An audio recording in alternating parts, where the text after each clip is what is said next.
Yeah, thank you very much for the kind introduction and giving me the opportunity to speak here in beautiful Agra. And the title of my presentation is a comparison of femtosecond laser cataract surgery to manual cataract surgery. These are the financial disclosures for our research center for the last 2 years.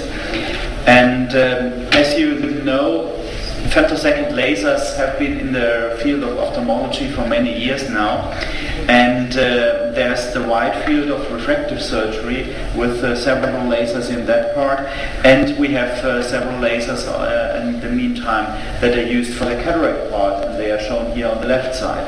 And there's one system that really combines both of these worlds. It's cataract as well as refractive surgery, femtosecond laser, and that's the Victus from Bausch & Lomb Technologies. What does that mean for both worlds? It's a system that you can use for LASIK flap preparation, like all of the refractive femtosecond lasers. You can use it for therapeutic applications in the field of keratoplasty procedures. You can use it for refractive procedures, that's the intraocular procedure, and of course for laser refractive cataract surgery.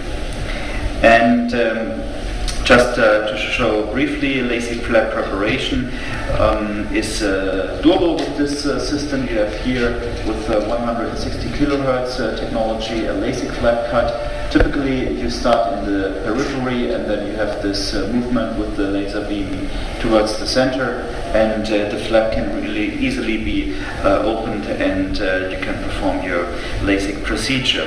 Then we have the intraocular procedure, which is a presbyopia correction. That means that you use the laser to cut intrastromally. You do not dissect the surface, and by doing that you change the surface of the cornea and you can improve presbyopic problems. You can use a femtosecond laser, of course, for corneal tunnel ring preparation if you want to implant ring segments, for example, in keratoconus cases, and of course for penetrating as well as lamellar keratoplasty. And here the nice thing about the laser is you cannot only do a round cut, you can do a decagon cut, and with for example, decagon cut, you have a much nicer alignment of the specimen in the cornea. What's very nice about this Victus system is that they use a real-time OCT imaging. That means you always know where you are, how thick the lens is, where you place your cuts and all of that, and the image quality is really excellent. Adjusting the patient to this procedure is easy. You put on a suction ring on the cornea, and then you move the patient back towards the laser, and then you have a kind of traffic light, and green of course would be the perfect alignment with not too much pressure, and you need to avoid too much pressure, for example, to make sure that the cornea does not get any folds.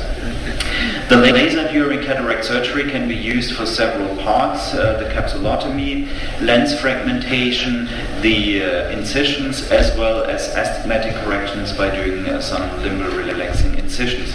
And for the lens fragmentation, here on the right side, you see that there are several patterns available. You can do just a cross, or you can combine the cross pattern with these rings. That's what I prefer, because you have some small little parts, and they are quite easy to remove with your normal phaco tip. We looked at this system in a laboratory setting where we compared the capsulotomy strength of a femtosecond laser performed capsulotomy and compared it to a manual one, and what we saw is that we had a stronger anterior capsule opening when we used the femtosecond laser in comparison to the manual technique. Currently, we use the system at our department in cataract cases for difficult cases, and you will hear later on from Dr. Reddy some challenging cases. And here it's really a good option to offer the patient such a laser, for example, in pseudoexfoliation syndrome and so on. Then we use it exclusively for all of our patients who undergo a clear lens exchange and implantation of a multifocal lens. You can perform the procedure either in local or general anesthesia, and currently we are comparing this laser system in a phase 4 study to manual cataract surgery. And this is the study, which is an ongoing prospective contralateral investigator masked study, where we have very strict inclusion and exclusion criteria, and where we look at the postoperative outcomes of these procedures. The workflow here on the left side would be the laser workflow. We use the laser for capsulotomy as well as lens fragmentation. In the study we do not do the primary incision with the laser. And on the right side you see the normal manual technique. What's special, we use for both techniques Tryphon blue in order to stain the anterior capsule. These are the evaluation criteria we are looking at. Visual acuity, of course, but also intraocular pressure, flare meter measurements, capsulotomy, diameter, effective phaco time, and so on. The outcomes of the study as of now, we have regarding the laser and the manual technique, no difference in regards of uncorrected or corrected distance visual acuity. Both of the groups are performing very well in that regard. We looked also at intended versus achieved postoperative refraction, because you could postulate that when you have a better capsulotomy, that the lens position inside the eye is much more accurate, and therefore the postoperative refraction could be better. However, statistically we do not see a difference in that regard, but I think it's very difficult to really find statistical differences there, and you probably will have to perform many procedures in order to detect significance. Intraocular pressure post-operatively was not different between the two groups, and also not elevated following the procedure. We also looked at flare meter measurements, because you could postulate that maybe when you put laser energy inside the eye, that there's more inflammatory reaction after the procedure. However, that was not the case.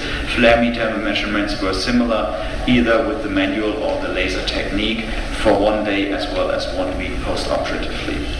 But we saw a significant difference in effective phaco time that was more than 50% reduced in comparison to the manual technique, and this is because you use the femtosecond laser to get smaller parts of the lens that are much more easier to remove with your phaco tip, and therefore you save some phaco time.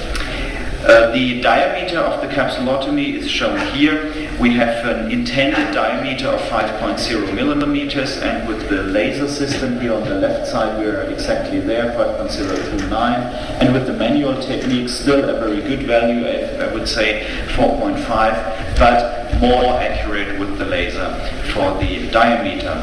If we look at the eccentricity of the capsulotomy, 1.0 would be a perfect circle. Then we have with the laser system 0.973, so almost 1. That means around capsulotomy. And with the manual technique we are about 10% off. 0.90 would be the value for that part. This is a comparison Victor's laser versus manual capsulotomy. If you look at the images, you do not really see a difference, and both are very well, and we have a good overlapping. But with the manual technique, you see here this little bump, and this is due to the removal of the anterior capsule manually.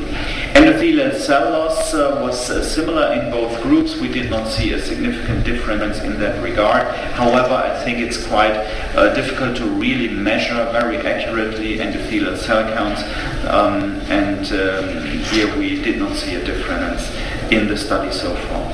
We can conclude that laser refractive cataract surgery, especially with this Victor system, is safe and predictable. It is suitable for complicated cases.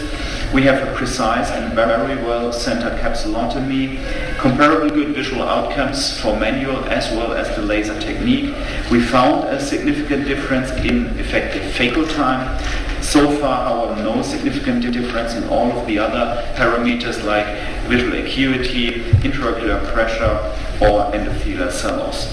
So I think The main advantage of this special system is the wide field of applications, not only in cataract surgery but also in refractive surgery, as well as therapeutic corneal procedures like keratoplasty.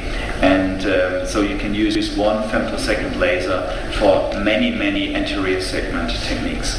Thank you very much for your attention.